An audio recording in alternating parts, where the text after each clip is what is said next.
गेल्या 100-150 वर्षापूर्वी सुरू केलेलं आहे, पण हजारो वर्षापासून आपलं 27-25 रुपयाचं पंचांग त्याच गोष्टी व्यवस्थित सांगतो की ग्रहण कधी लागणार आहे. या सगळ्या गोष्टी हजारो वर्षापूर्वीपासूनच सांगण्यात येतात. ठीक आहे, त्यामुळे पंचांग त्यांना माहीत असणं अत्यंत गरजेचं आहे. आता हे मुली सादर करतील पंचांग हे काय. विद्यार्थ्यांनी सादरीकरण करावे. पंचांग. पंचांगाचे 5 तिथी, वार, नक्षत्र, योग आणि करण. श्लोक. तिथिर्विष्णुस्तथा वारो नक्षत्रं विष्णुरेव च योगश्च करणश्चैव सर्वं विष्णुमयं जगत्. तिथी. शुक्ल पक्षामधील तिथीमधील 15 दिवस. प्रतिपदा, तृतीया, चतुर्थी, पंचमी, षष्ठी, सप्तमी, अष्टमी, नवमी, दशमी, एकादशी, द्वादशी, त्रयोदशी, चतुर्दशी, पौर्णिमा.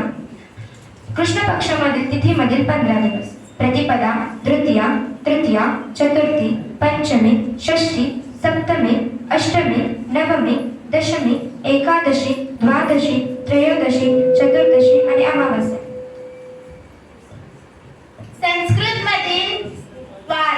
रविवार म्हणजे भानुवासरा, सोमवार म्हणजे इंदुवासरा, मंगळवार म्हणजे कुजवासरा, बुधवार म्हणजे सौम्यवासरा, गुरुवार म्हणजे बृहस्पती वासरा, शुक्रवार म्हणजे मृगवासरा आणि शनिवार म्हणजे मंदवासरा.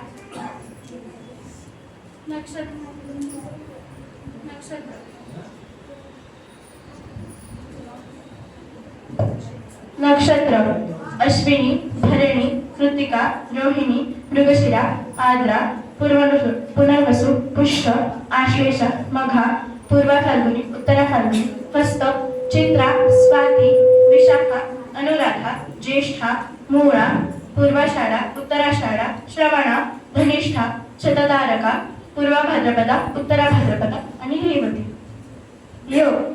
विष्कंभर, प्रीती, आयुष्मान, सौभाग्य, शोभना, अतिगंडर, सुकर्म, धृती, शूळ, गंड, वृद्धी, ध्रुव, व्याघ्र, हर्षण, वज्र, सिद्धी, व्यतिपात, वरियाण, परिभव, शिव, सिद्ध, साध्य, शुभ, शुक्ल, ब्रह्मा, इंद्र आणि वैद्युती. करण. बव, दानव, कोलव, तेती, गरज, विनीच, विष्ठी, चतुष्णाग, नाग, किंस्तुक.